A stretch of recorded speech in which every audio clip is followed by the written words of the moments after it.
es movido, porque es distraído, y entonces la distraibilidad hace que no rinda bien sus exámenes, siendo muy hábil y muy inteligente.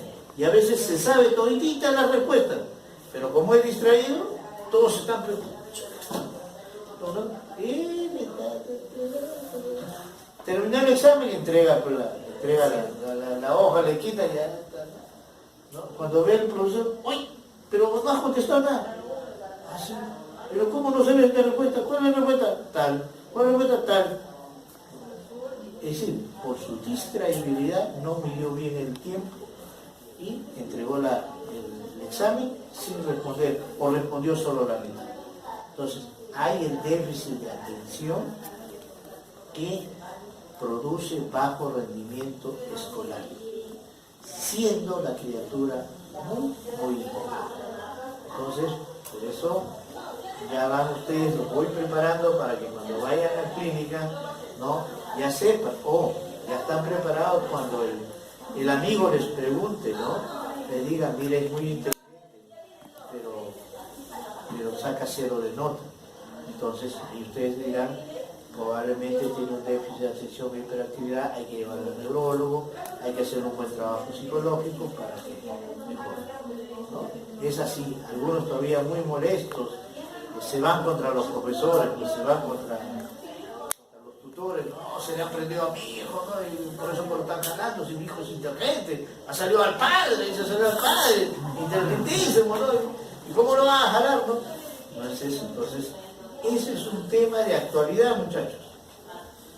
Un tema de actualidad es el déficit de atención e hiperactividad. Cantidad de niños distraídos. Y tema de actualidad, los olvidos, ¿no? Olvido igual al Alzheimer, no es así, ¿no? Pero es lo que vemos en lo que se llama funciones superiores. Muy bien, muchachos, ¿alguna pregunta? ¿Alguna duda? ¿Está claro como el agua? ¿Claro como el líquido cefalorraquídeo? ¿Habla? Una pregunta, ¿afasia siempre tiene que ir acompañado de agrasia? Afasia siempre tiene que ir acompañado de Agrasia. agrafia, sí. ¿Siempre? No siempre, pero cuando ya tengas agrafia o afasia, ¿dónde está el centro de la escritura? En símbolo. Entonces, la pregunta es buena. ¿Por qué? Sí, pues hemos hablado de infartos, hemos hablado de tumores, hemos hablado de hipertensión intracraniana. A veces los pacientes que hacen infartos son tan piñas que no hacen infarto solo en la zona frontal, sino en el mismo momento hacen infarto frontal, parietal, infarto occipital, y entonces vas a encontrar la semiología variada.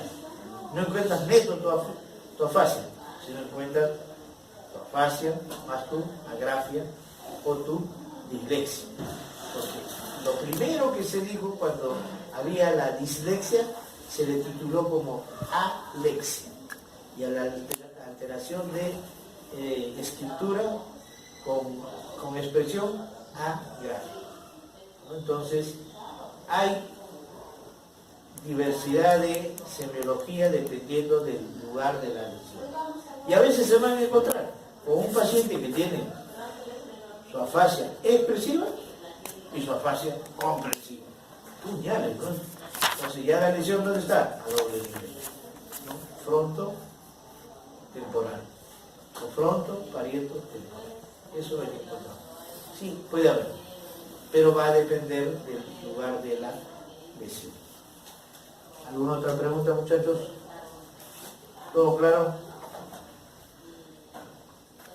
Bien, delegado. Mañana es el examen práctico. Inmediatamente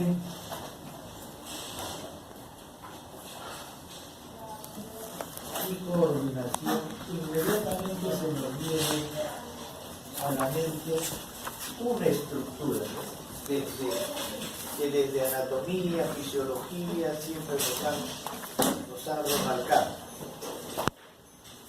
que es el deber. Entonces, es cierto, y de verdad que conforme vamos avanzando en nuestras clases, Sí, pues es cierto, nos damos cuenta que cerebelo es quien lidera todo lo que corresponde pues a nuestro equilibrio y nuestra coordinación. Pero como en todo trabajo en equipo, ¿no? Solo no va a poder pues, ayudarnos perfectamente a cumplir esto que tenemos todos, a Dios gracias, bien todavía lo que corresponde a nuestros mecanismos de nuestro equilibrio y nuestra coordinación. Es decir, requiere de la ayuda, requiere de la participación de otras estructuras. Oye, y ustedes van a notar, ¿no? Claro, si se lesiona la corteza cerebral, o sea, zonas corticales, vamos a tener problemas de equilibrio y coordinación. Si se altera la zona subcortical, por ejemplo,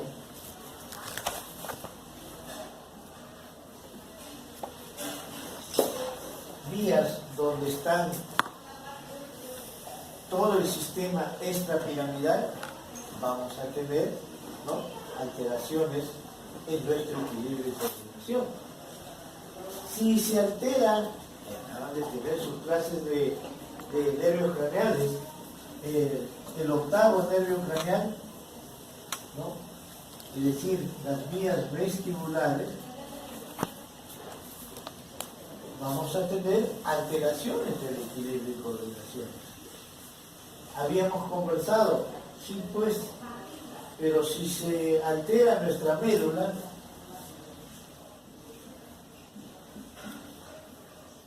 bien sea la parte anterior, bien sea la parte lateral, o bien sea la parte posterior, vamos a tener alteraciones del equilibrio y coordinación. Y ha estado de moda hace 2 meses y todavía seguimos escuchando, si se alteran o hay enfermedades a nivel de nervios periféricos,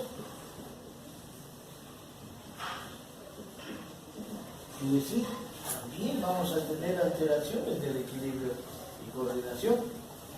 Y entonces, quien lidera nuestro equilibrio y coordinación va a ser el cerebelo. Pero, sin embargo, lesiones en otras estructuras van a tener también alteraciones en nuestro equilibrio y coordinación. Pero ¿qué nos obliga a remarcar en esta clase? Saber qué pasa si se altera el cerebelo. Saber qué sucede semiológicamente si se altera el cerebelo. Y veníamos ya conversando qué sucede con mi paciente que tiene daño cerebeloso si está de pie. Va a tener, hemos dicho, inestabilidad, ¿no?, caracterizado por esas pulsiones anterior, posterior y lateropulsiones. Así es un pacientito que está con un cordial. ¿Qué sucede cuando hay daño cerebeloso y lo hago caminar a mi paciente? ¿Qué marcha va a tener? Marcha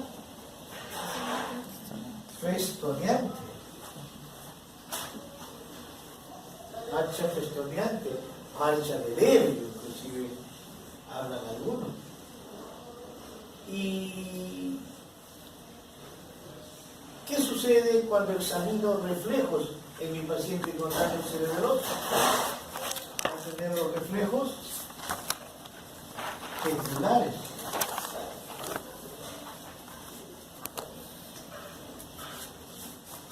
Debido a la hipotonía o a la alteración del tono muscular que también hay en el síndrome cerebeloso.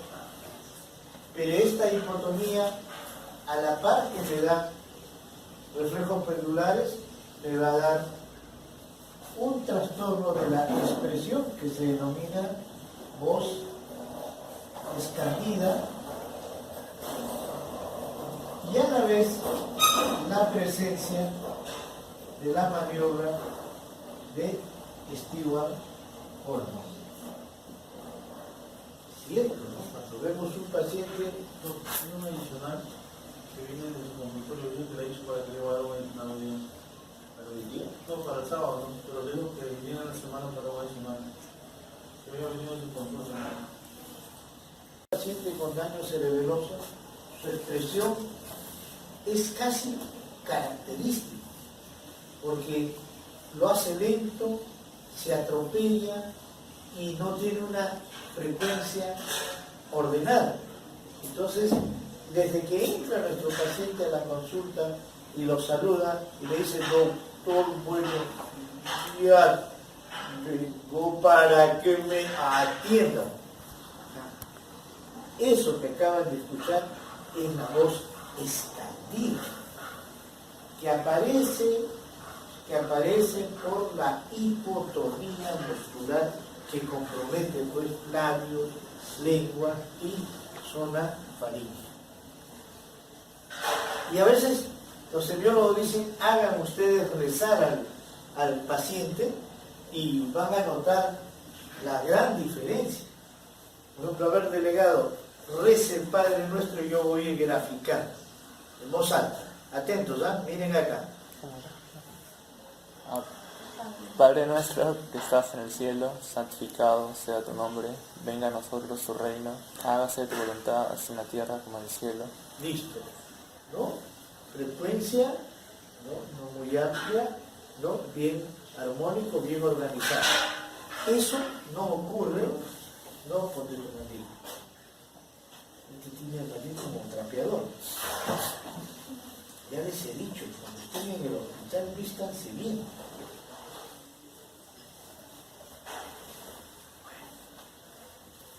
Claro, han visto, ¿no? Frecuencia, intensidad, amplitud, ¿no? Si uno lo grafica, todos nosotros, ¿no? Dios gracias hasta ahora, ¿no? Si decimos, Padre nuestro que estás en los cielos, santificado sea tu nombre, venga a los cielos, ¿no? En cambio, si lo hacemos rezar a nuestro paciente cerebeloso, ¿cómo va a ser? Padre nuestro que estás en los cielos, no, miren, ¿no? Amplitud, frecuencia totalmente alterada, totalmente distorsionada. Y otra de las cosas que siempre nos preguntan es cómo es la maniobra de Stewart Horner, o también conocido como maniobra oposicionista, que aparece por la hipotonía que tiene nuestro paciente. A ver, delegado. Miren, así, ¿no? Normalmente, vamos a hacerlo normal, ¿ya? Ahí, jale delegado así. Yo me opongo, ¿no? Yo me opongo, él está jalando. En este momento hay músculos agonistas y hay músculos antagonistas, ¿no es cierto? Jala. Lo suelto. Y miren, inmediatamente los que eran agonistas se convierten en antagonistas y los que eran antagonistas en agonistas. Entonces, por eso hay el mecanismo de defensa que todos tenemos, gracias a nuestro tono muscular. Pero eso se ha perdido en el cerebeloso, de tal forma que cuando jala, yo lo suelto, quito la oposición, ¿no? Es tan lento ese cambio que al soltarlo, el paciente se golpea. Por eso es que nosotros ponemos la mano ahí para proteger y golpee nuestra mano y no se golpee y se haga daño a nuestro paciente. Esa es la maniobra de Stewart Horner, ¿no? Que aparece por la hipotonía. Pero también hay pruebas de coordinación que se llaman pruebas de metría y pruebas de cronometría. La más conocida es, ¿no?, el que hacemos así, índice nariz, ¿no? Índice nariz, Y cronometría se llama cuando hacemos comparativamente. Entonces, ¿qué vamos a encontrar en el cerebroso? Dismetría, discronometría. Dismetría, discronometría. Asociado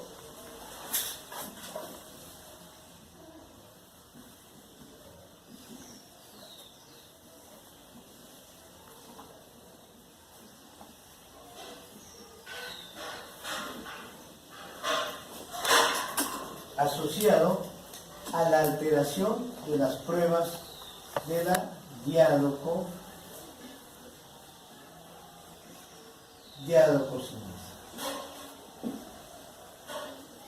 Bueno, muchos habremos escuchado hablar de la diadococinesia.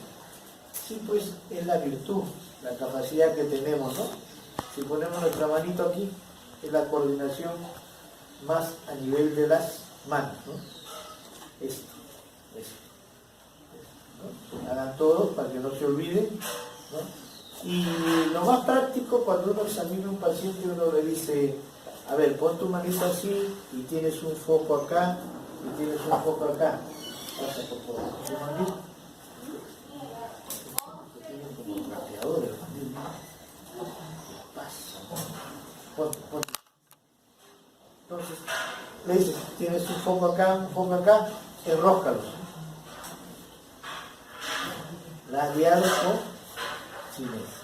Entonces, cuando nos hablen y cuando nos pregunten qué características reúne el paciente con una alteración cerebelosa o el famoso síndrome cerebeloso, ahí tienen todas las características, ¿no?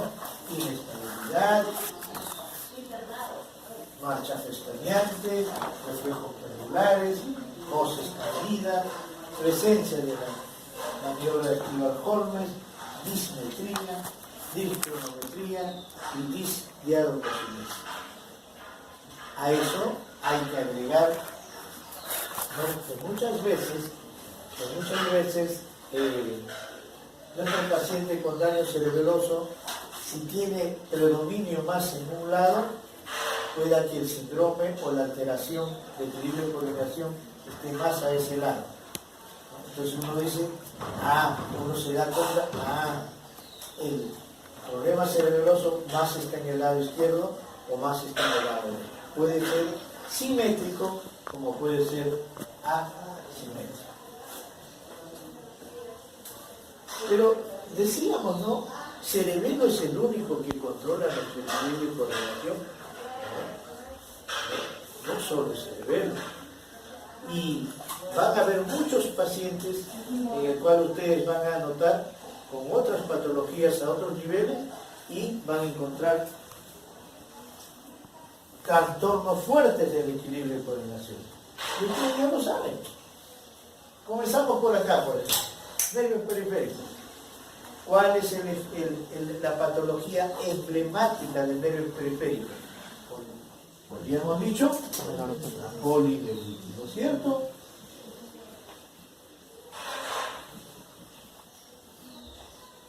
Es una lesión, una alteración de segunda neurona.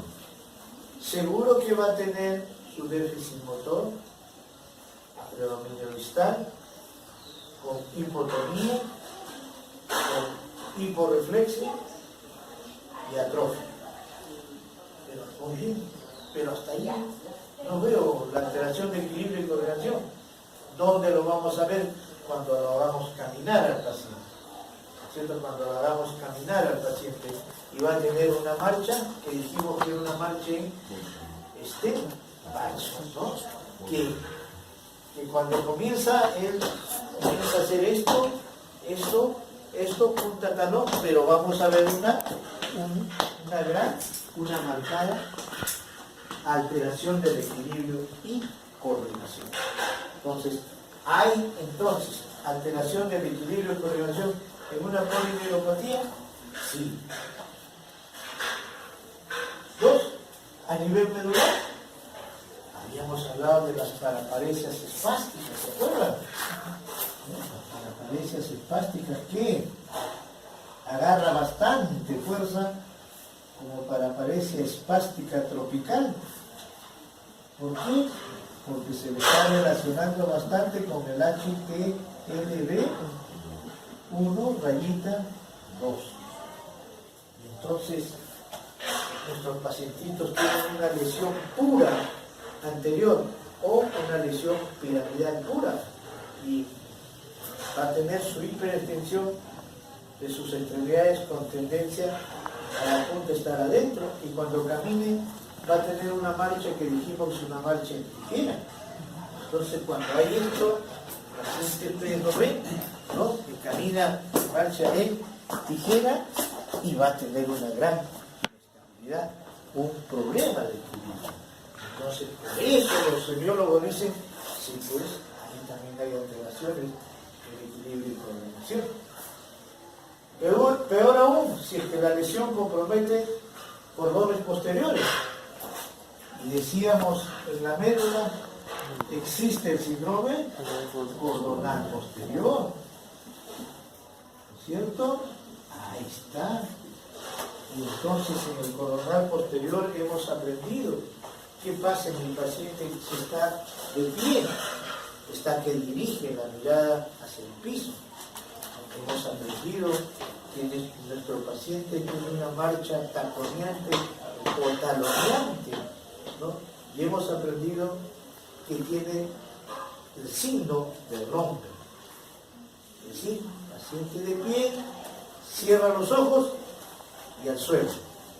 Eso fue lo que describió Romper en el síndrome cordonal posterior. Y toma fuerza ahora. Estamos viendo muchos pacientes con HIV y que hemos visto que la gran mayoría de pacientes cordonales posteriores hoy, en esta época, son porque han hecho la complicación, ¿no? SIDA, porque el virus, el HIV, compromete el sistema nervioso y compromete muchas zonas posteriores de la vida. Y por eso estamos viendo otra vez muchos síndromes cordonales posteriores. Muy bien. Pero el signo de Romper, que es típico en el cordonal posterior, toma otra vez y nos olvidamos el cerebelo. ¿Qué pasa en el paciente con daño cerebeloso si le pido que cierre los ojitos? Aumenta la inestabilidad, y entonces aquí pillamos el término de pseudo. Está aceptado en los libros, está aceptado como pseudorrombo. Mi paciente cerebroso tiene pseudorrombo.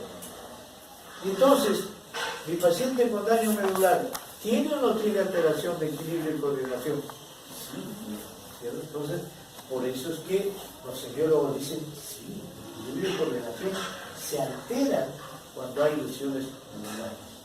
Más aún si encontramos la vía vestibular alterada. ¿Qué hemos aprendido de la vía vestibular alterada?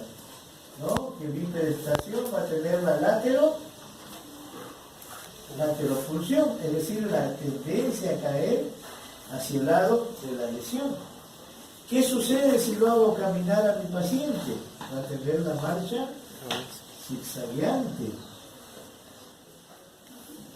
Claro, va a tener su cuadro vertiginoso, y el paciente les llega a ustedes por los vértigos,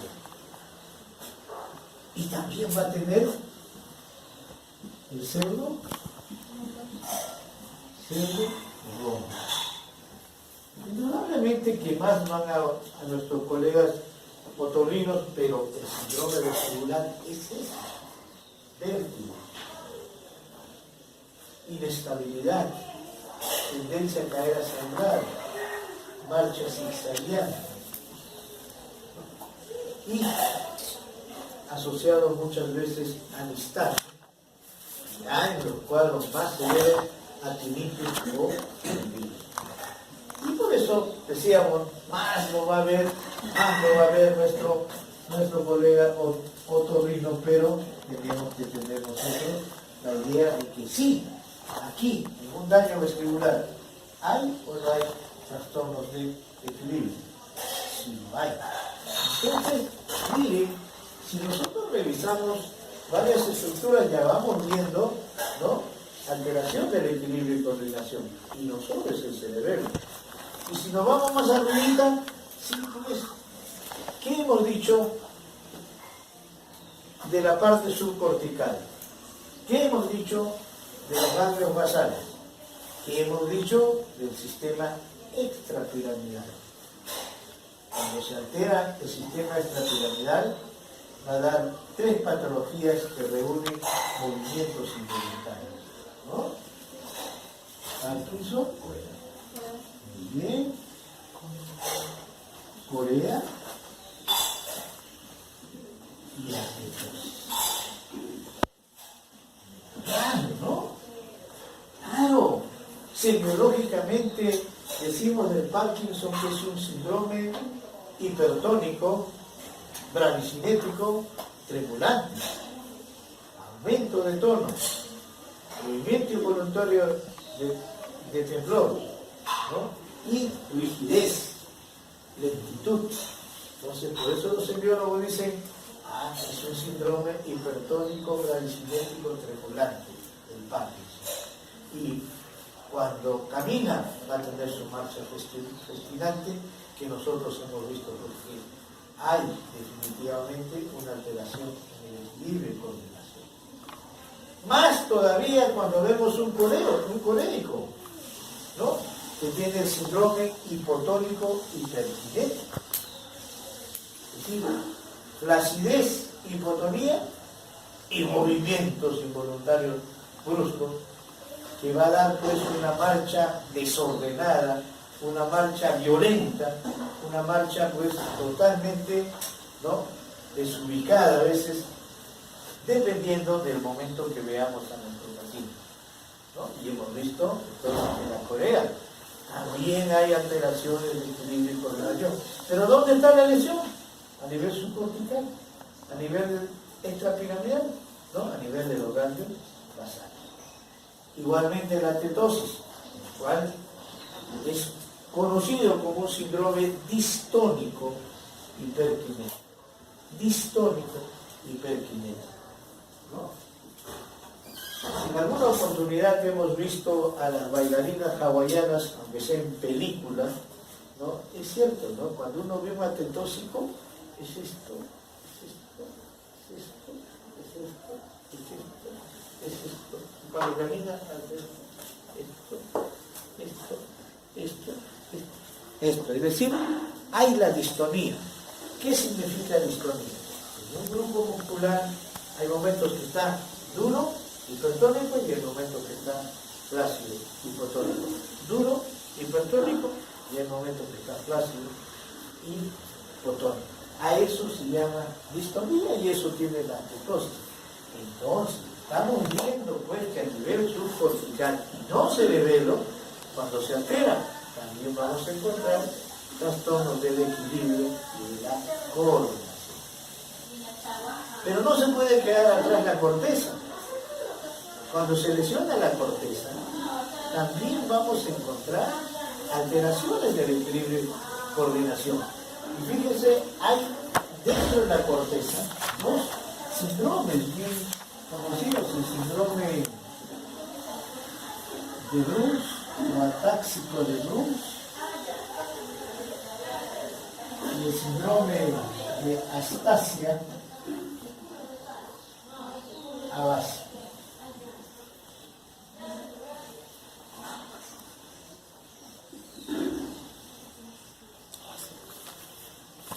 El síndrome de Bruns, que tiene una semiología muy parecida al daño cerebeloso, es calcarito al cerebeloso, con una diferencia, que como es corteza, va a tener alteraciones en la conducta, alteraciones en el comportamiento, va a tener convulsiones, va a tener muchas veces estados de labilidad emocional, va a tener fases de irritabilidad, fases de agresividad. Es decir, la lesión cortical te da esas cosas: convulsiones, desorientación, irritabilidad, agresividad, ¿no? Y a veces, pues, signos de hipertensión intracranial. Se parece mucho al cerebeloso, pero asociado a trastornos de conducta de comportamiento o de convulsiones, porque la lesión es cortical. Mientras que la astasia abácea también se caracteriza porque tiene nuestro paciente mucho miedo, mucho temor a la bipedestación y sobre todo a la marcha. Mucho miedo, mucho temor a la bipedestación, sobre todo a la marcha. Es aquel paciente que entra a su consulta, entra al consultorio y desde que entra nomás ya lo saluda, pero está mirando, está paradito, pues está mirando dónde agarrarse. Y se agarra, ya se siente seguro y habla contando, ¿sabe qué? Me duele la cabeza, he tenido convulsiones, mi carácter ha cambiado, tengo falta de sueño, tengo mareos, ¿no? Y se le llama, siéntese señor, allá está la silla. Entonces él está mirando, se agarra y se sienta, ¿no? Pero aún estando sentado, tiene temor a caerse. Eso es lo que describe en el síndrome de la astasia abácea. Gran miedo, gran temor a la bipedestación y sobre todo a la marcha. Entonces, caramba, o sea que cuando se lesiona la corteza también hay alteraciones del equilibrio y la coordinación. Así es. Y entonces, los semiólogos, cuando hicieron un poquito de historia, ¿no? Un preámbulo, un protocolo, un prefacio, ¿no? El tema de equilibrio y coordinación, todos dicen, caray, ¿no? Cuando uno lee, dicen, quien nos hizo casi perfectos. Porque en realidad, el tener bien el equilibrio, bien la coordinación, es gracias al trabajo en equipo, al trabajo coordinado, al trabajo completo de varias estructuras. No solo de estructuras en sí, sino de las vías que se interconectan. Por ahí algún autor semiológico decía, en el cerebro no hay egoísmo. En el cerebro no hay egoísmo, todo se ayuda. Entonces, para nuestro equilibrio y coordinación hay pues el trabajo completo de estas estructuras y las vías entre sí. Y de ahí todavía nuestros órganos de los sentidos, ¿no? Entonces, pues, caray, tener normal el equilibrio y coordinación realmente es algo maravilloso. Y por ahí, ¿no? Los semiólogos decían, y muchas veces, si nos ponemos a analizar cómo es nuestro equilibrio, ¿no? Cuando estamos parados, ¿no? Cada uno tiene una forma que nos identifica de estar de pie. Cada uno de nosotros, cuando caminamos, tenemos una marcha que nos identifica. Yo del delegado no me acuerdo ni su apellido, ¿no? Pero si lo veo caminar, digo, ese es el delegado del grupo 5, ¿no? Te dije, el grupo 5, ¿no? Ustedes son el grupo 5 de la rotación. Los Marco y Pein, estábamos fastidiándolo ayer cuando veíamos las notas, ¿no? Entonces, claro, cada uno de nosotros tiene un desplazar que nos identifica. Pero ese es gracias a quién? Son al cerebelo, ¿no? A todas estas estructuras. Y de verdad, pues, a veces vemos, ¿no? Y es algo automático, es algo que nosotros no dominamos, no controlamos. Sobre todo cuando caminamos. Ustedes caminan, ¿no? Y miren, los brazos tienen un movimiento ¿no? Conjugado, ¿no? Conjugado y sus pies, sus pasos tienen un movimiento conjugado. Nosotros no estamos controlando, no estamos diciendo, no, ahora a la derecha, no, y el brazo izquierdo, no, y otro está muy acá, en el niño, mejor, no. En los pasos, no, paso acá, no, acá, no te toca, no estamos controlando. Es algo automático que tenemos y que nos desplazamos. Caray, ese es el equilibrio de coordinación que nos hizo casi perfectos, ¿no? Más aún, ¿no? Cuando bailamos,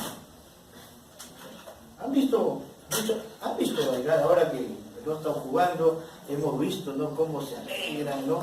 Cómo bailan, ¿no?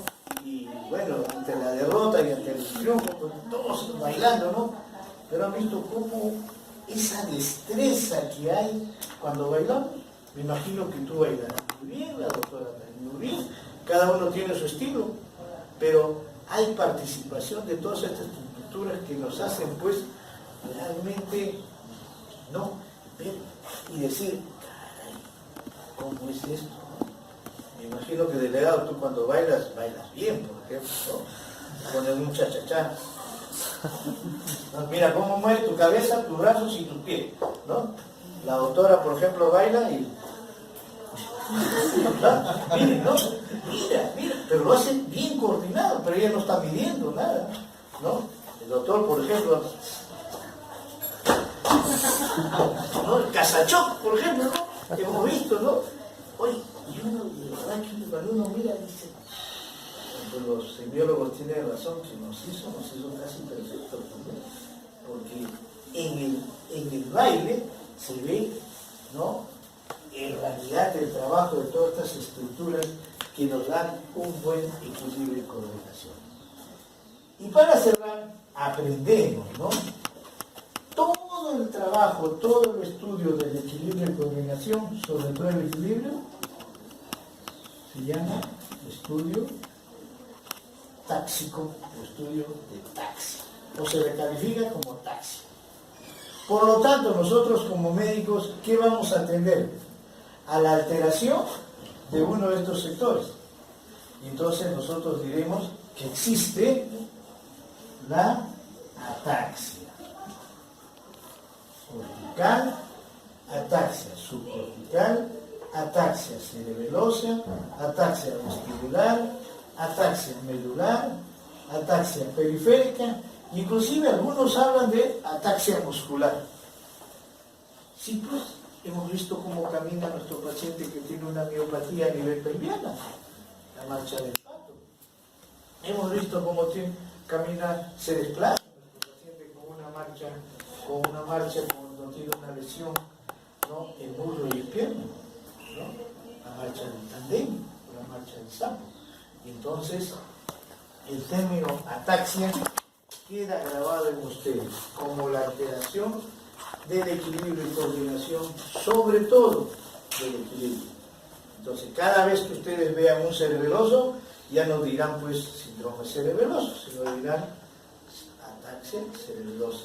Cada vez que ustedes vean un paciente con daño vestibular, ya no dirán pues vestibular nomás, sino dirán es un paciente que tiene su ataxia vestibular.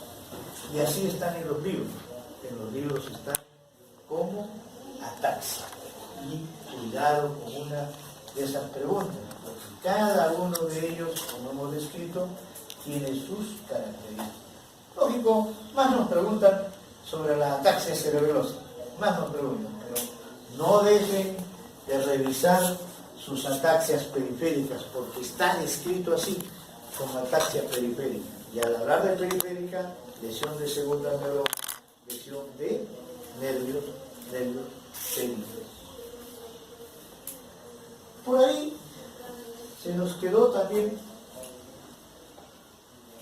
el que nosotros conversábamos cuando hacíamos sensibilidad, hacíamos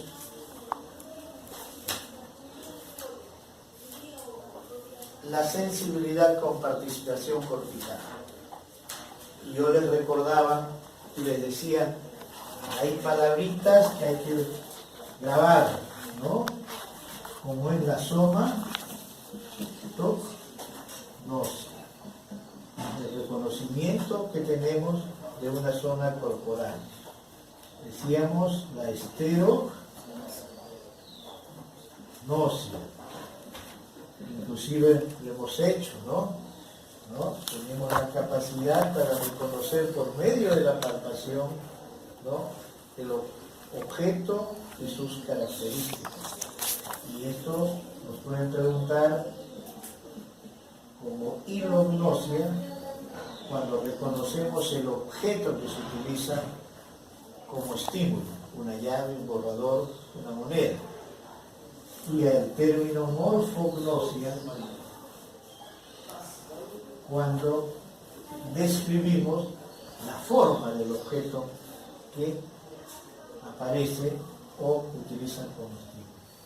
También hablamos mucho de grafognosis,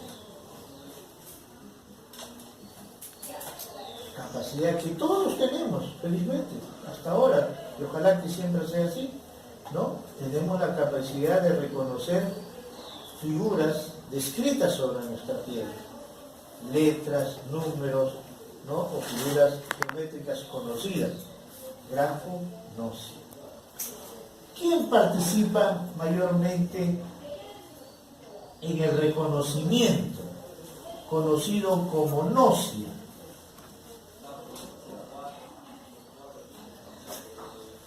Fundamentalmente el lóbulo parietal, decíamos. Entonces, esto es lo que nos preguntan en funciones superiores, gnosia, lóbulo parietal y esas características. Por ahí el lóbulo parietal también participa en el reconocimiento de las caras, el reconocimiento de las faces, el reconocimiento de los rostros. Claro, yo puedo no acordarme de tu nombre, pero veo tu carita y me acuerdo que soy una alumna en tal año, hace 30 años ha sido una alumna, ¿no? Una viejita, pero la pepa no ha cambiado, te digo así, ¿no? O sea, el reconocimiento de rostros de cara, a eso se llama, ¿cómo se llama? Prosopognosia.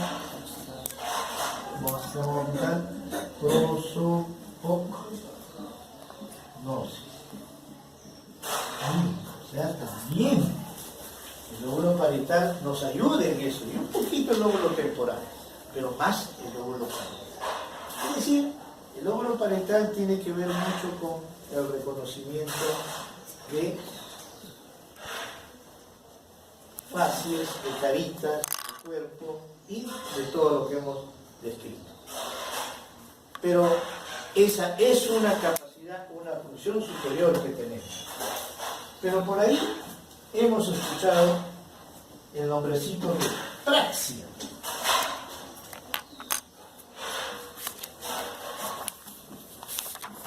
¿Qué es praxia? También el lóbulo parietal nos ayuda en la praxia. Praxia, el manejo, la capacidad que tenemos para nuestros actos gestuales. Escribo mejor. Actos gestuales. De gestos. Y apúntenlo bien. He dicho delegado actos gestuales. No he dicho actos sexuales. Porque tú me contestas, vas a poner sexual. Delegado, ¿ves? Dañoso, delegado. No, y esto les digo, me ha pasado en los exámenes, y por eso lo escribo y lo pongo como pregunté de praxia, y bueno, pues ¿qué caracteriza la praxia? ¿No? Punto suspensivo para que llene. Y más de uno me puso actos sexuales. Tuve que darle los 2 puntos porque dije, no lo apunté y lo mencioné. Seguro que no hablé bien, entonces me expresé mal o no me escucharon, entonces y 3 alumnos o 4 me contestaron actos sexuales, ¿no? Uy, entonces desde ahí ya lo aclaro. De gestos. Y es cierto, muchachos, el gesto doble parietal sirve para comunicarnos o no. Por ejemplo, rápidamente, cuando pasamos por la puerta de una iglesia, ¿qué hacemos? Católico o no católico, por respeto, nos hacemos la señal de la cruz. Pasan 2 militares, 2 policías, un superior o como le llaman, y un subalterno. ¿Qué hacen? El saludo militar. Es un acto de comunicación y de línea de respeto. Eso es praxia, gracias al lóbulo parietal. Otra, vamos a suponer que yo esté en la avenida Bancayo, o está acá o está acá en Anques, ¿no es cierto? Ustedes están esperando su carro y me ven salir y yo los veo, ustedes me ven y pateros. Entonces yo también, delegada, patero, delegada. No, yo también digo, pero yo les contesto ya. ¿No? Entonces nos estamos saludando, ¿no? Hoy qué bien, el doctor está contento, ¿no? Si un grupo parejo, un grupo bueno. ¿No? Pero si ustedes me saludan, ¿no? Y yo los miro y les digo, una comunicación pasada el doctor con nosotros, ¿no? No, miren cómo el acto del gesto nos sirve para comunicar. Entonces, eso es lo fundamental que hay que recordar. Hay una serie de otras funciones en praxis, pero sobre todo el manejar nuestros gestos, sobre todo en comunicarnos, es lo más importante en lo de praxis. Y cerramos con algo que ustedes ya saben y con algo que ustedes dominan. Fascia. ¿Qué cosa es fascia? Es lenguaje. Y desde anatomía, ¿no es cierto? Desde anatomía, ¿no? Conocemos el área de Broca, conocemos el área de Wernicke, ¿sí o no? ¿Y por qué? Porque nos enseñaron que cuando hablamos de lenguaje, el lenguaje tiene una forma expresiva y tiene una forma comprensiva. Hay el lenguaje expresivo y el lenguaje comprensivo. ¿Y quién descubrió la zona o área del lenguaje expresivo? Broca, ¿no? Y la historia cuenta que Broca tenía un asistente que tenía justo problemas para expresar, pero comprendía muy bien, ¿eh? Pero no podía expresar. Alcánzame el lapicero. Y así entendía, el lapicero, ¿no? Pero te vas a ir a Ángeles, entonces. Lo siguió hasta que un buen día falleció este señor. Como buen médico, me lo miró y le sacó el cerebro. Porque es así, le vio el cerebro y encontró una masa en la zona alta del cerebro, zona frontal. Entonces, Broca dijo, entonces, esto es lo que producía su alteración de la expresión. Entonces, por primera vez él pone área del lenguaje, zona frontal. Y como él lo descubrió, puso pues el área de Broca. Desde ahí, miren, hasta ahora no ha podido cambiar con tanta tecnología. El área de Broca no lo hemos podido cambiar. Entonces, el centro del lenguaje expresivo es la zona frontal, área 4, conocida como área de Broca. Hasta ahora, ¿no? Por esas épocas, un alemán, Wernicke, ¿se acuerdan de Wernicke? Muy bien. El otro era francés, él era alemán. Wernicke también cuenta la historia que vio una persona que tenía alteración en la comprensión, pero se expresaba muy bien.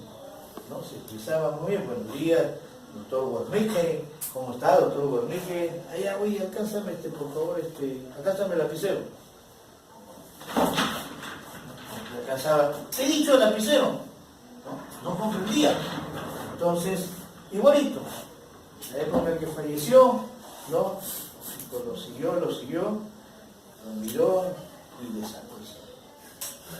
Y él cuenta la historia que encontró una masa también en la zona baja, temporal. Entonces, igualito que Broca sacó su cuenta y dijo, por eso es que este hombre tenía la alteración del lenguaje comprensivo. Por primera vez a la zona temporal le pone pues área de lenguaje comprensivo. Y como Broca le puso su nombre, dijo, ¿por qué yo no? A eso se va a llamar el área de lenguaje comprensivo, área de o zona de Wernicke. Y así es la historia de la neurología.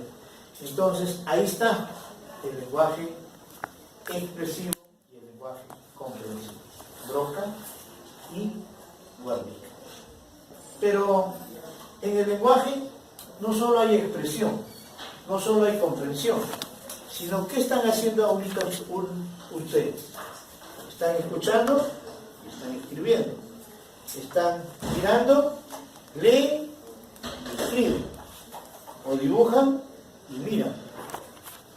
O sea, no solo me expreso, no solo comprendo, sino veo y escribo. O sea, el lenguaje también participa en la lectoescritura. Y eso sí ha sido un aporte de los médicos contemporáneos, si no los médicos tan antiguos como Broca y Wernicke. Hasta ahora, miren, no hemos podido cambiar esa zona. Pues aparece la zona de la lectoescritura,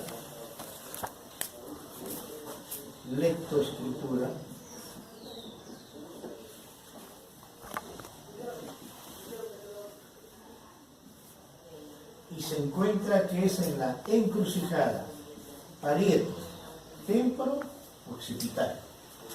Hay una zona donde se juntan las tres estructuras, ¿se acuerdan de anatomía? Parietal, temporal y occipital. La zona del cíngulo. La zona del cíngulo. Esa es la zona donde hay la llegada parieto, temporo, occipital. Y se encontró que era la zona de la lectoescritura. Cuando hay una lesión a ese nivel, van a aparecer, hasta ahora no entienden nada, pero cuando les digan la patología van a decir, ya, ¿no? ¿Cuántos niños con dislexia han escuchado que hay? De los niños con dislexia han encontrado justamente la alteración a ese nivel. Entonces, miren, pues, cómo la neuropsicología contemporánea da un aporte, ¿no? Y dice, lenguaje expresivo, lenguaje comprensivo, se acompaña de la lectoescritura. Miro, leo, escribo, hablo, canto y escribo, ¿no? Y cuando se altera ahí, escribo al revés. ¿Sí? ¿Cuántas veces hemos visto y hemos escuchado de los niños disléxicos? Hoy se sigue trabajando mucho a ese nivel, pero eso es el lugar fundamentalmente de la alteración. ¿Se acuerdan que había hablado un caso clínico del señor Acuña el miércoles pasado? Sí. Me dice que tiene sus placas. Ya, María le dije que lo guardara. No le voy a informar nada de su caso si hablamos de planta. Ya, el sábado, pues. Ya, yo le dije. Muy bien. Entonces, eso es lo que hay cuando uno trata de fascia, praxia, náusea, equilibrio y coordinación. Claro, para cerrar, indudablemente hoy está de moda dentro de las funciones superiores la atención y la memoria, ¿no?